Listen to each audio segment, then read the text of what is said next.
Good morning, everyone. It's March 11th, 2018. I'm Eric. How's everyone doing this morning? I hope you're all well, even though I'm probably just talking to myself. Anyway, here I am at Zero Hedge.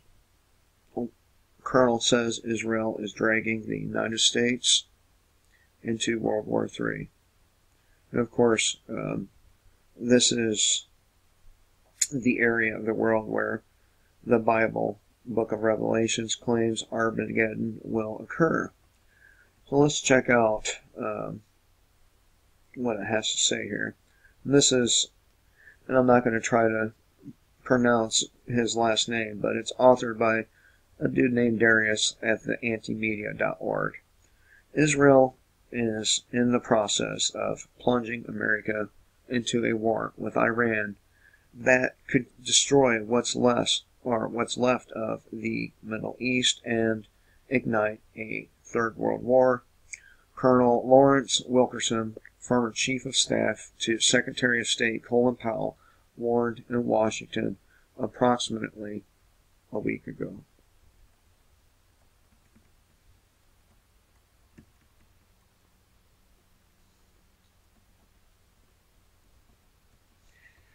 Wilkerson, a retired Army colonel who now teaches at Washington area universities, didn't hold back in his critique of where the status quo is leading the United States via its client state, Israel. At the annual Israel Lobby Conference at the National Press Club, sponsored by the Washington Report on Middle East Affairs and Institute for Research Middle East Policies, Wilkerson explained that Israel is headed toward a massive confrontation with the various powers arrayed against it, a confrontation that will suck America and perhaps terminate the experiment that is Israel and do irreparable damage to the empire that America has become.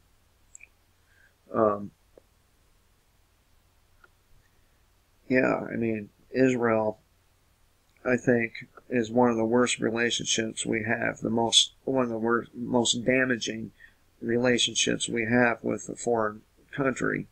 And not only that, but Albert Pike laid out the three world wars, and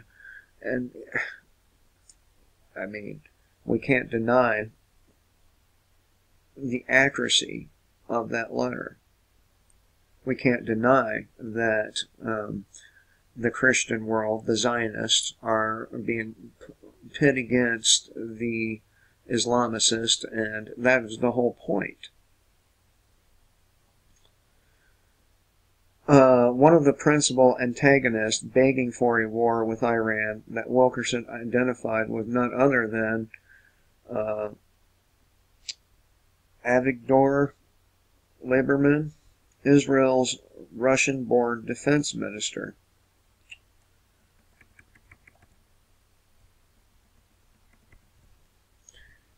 Lieberman will speak in April in New York City at the annual conference of the Jerusalem Post. The title is The New War with Iran. It is clear that he's at the forefront of promoting this war.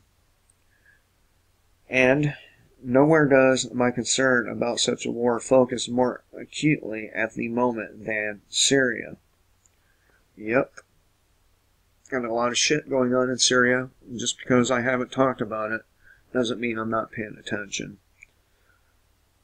As the president of France, Emmanuel Macron, described it recently, the current rhetoric of the U.S., Saudi Arabia, and Israel is pushing the region toward conflict with Iran.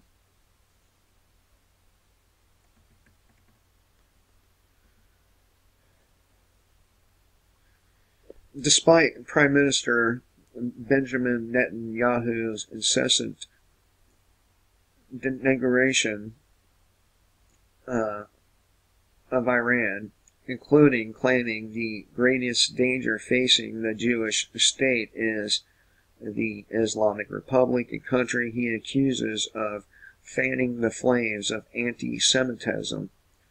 Well, I think the Jews pretty much fan those flames all by themselves. I mean, they are in control of a disproportionate part of the world. The world economy, the businesses, media, you name it. This anti-Semitism bit, of course, as we've heard today, is almost always a weapon of choice for Israeli politicians under stress hurled, in this case, at the country whose Jewish population, by the way, the largest in the Middle East outside of Turkey and Israel, lives in Iran in reasonable peace. And if you really want to know about Iran, I would check out some of Ken O'Keefe's work.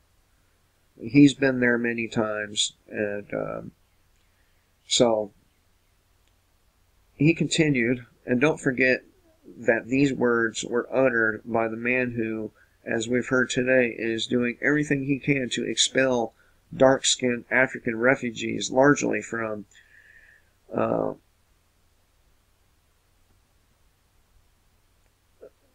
Sudan, from Israel, where most have come as legitimate refugees. And I don't blame Israel for doing these things. I mean, if you look around the world, you'll see what kind of climate these African refugees create within these countries, right? You can look at, say, Sweden or France or any number of countries, and you'll see that bringing these people into your country is seriously a bad idea.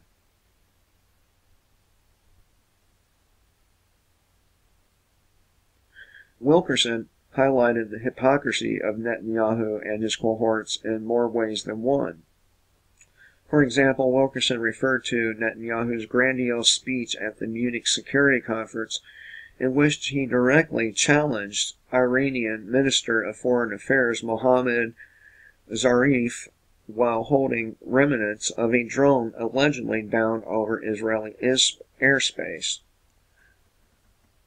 Israel claimed the drone was Iranian manufactured. Wilkerson noted that in response, Iran found itself being rescued by Lebanon's defense minister, who said he had an Israeli drone over his head virtually 24 hours a day. I am 100% opposed to Israel.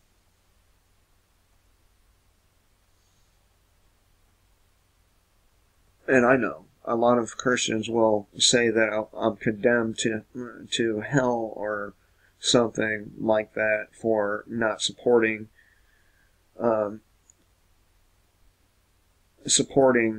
supposedly God's chosen people. But here's the thing. Jews wrote these books. Of course they're going to put in it that they're God's chosen people. Further, the mainstream media and the governments that benefit from their narratives pay close to zero attention to the fact that Israel routinely violates Lebanese airspace with its sophisticated aircraft. Rather, Iran is constantly painted as the major threat and violator of international law. And of course, Israel and the United States and our allies are indeed the biggest violators of international law. All we have to do is look at Syria to see this.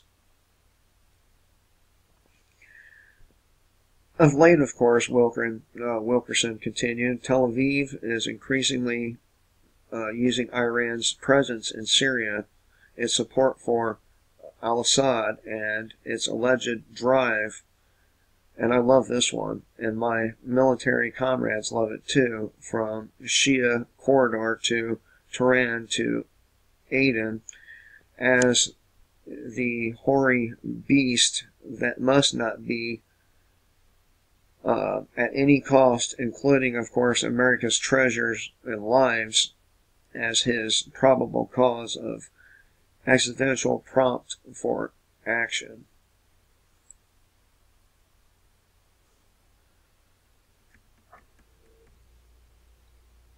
But why is there a danger that the U.S. will be dragged into this war, and why does Israel need America's help? As Wilkerson explains, I believe the answer is fairly clear once you push aside the cobwebs that surround it. The legitimacy of great power is what I call it, and that is precisely what Netanyahu and Lieberman desire.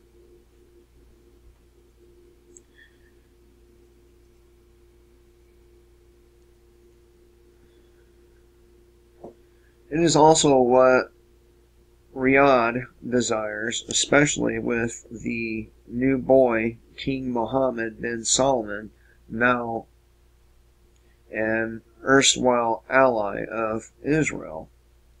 In short, the IDF could defend Israel, but it could not attack Iran, not successfully anyway.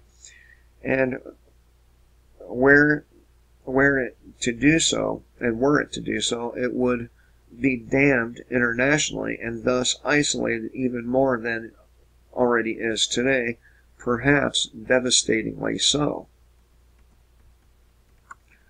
And by the way, we should not recognize Israel as a legitimate state. When it was taken over, the wars or the rules of war had changed significantly from over 100 years ago, and conquest and occupation is no longer the goal. Or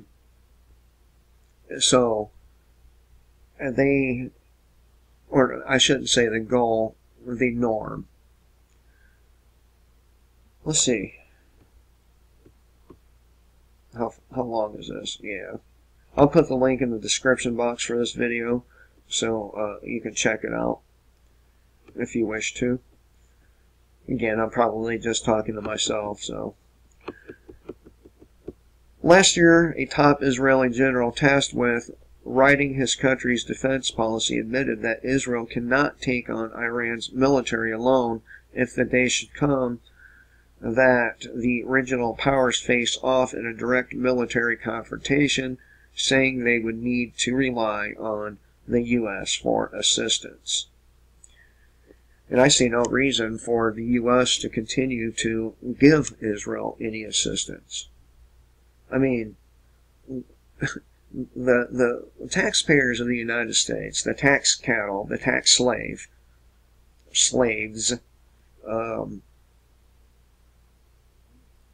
why should we support Israel or any other country besides our own? According to a Politico report, during the Obama years, Israel drew up a military strike option but never really used it. Deep down, Israel knew its effectiveness lied in its ability to pressure the U.S. government into taking further action of its own, lest to be dragged into a catastrophic war with Iran that it may or may not be prepared to fight. Here's an excerpt from the Politico report.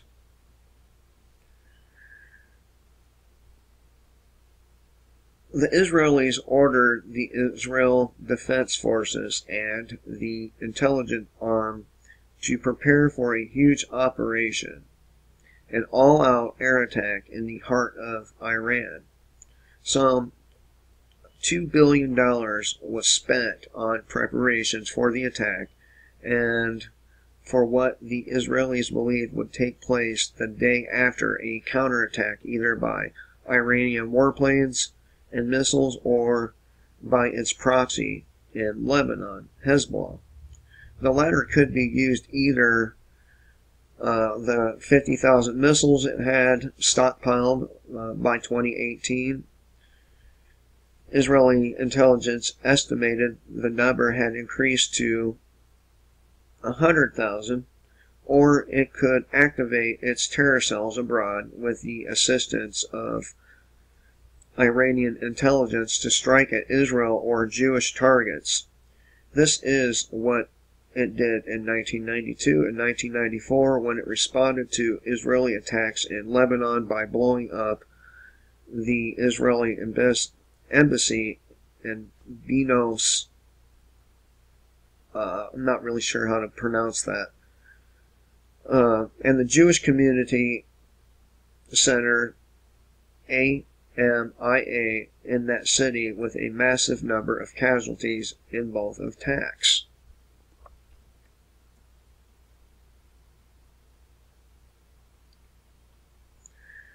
The strike plan never took place, of course, but according to political Prime Minister Netanyahu, continued to use it to pressure the U.S. to achieve its anti-Iranian objectives.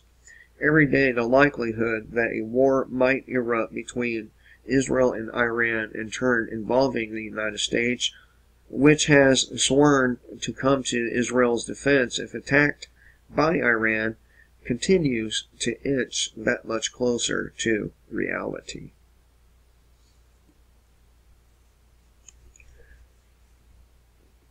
The Israeli-United States relationship is extremely dangerous, harmful to our best interests in the United States. Our government has, for a very long time now, looked out for the best interest for Israel, the Jewish people, and ignored the best interests of its own people. Thought I would share this with you. Hope everyone has a good day. Remember, kill the state and live.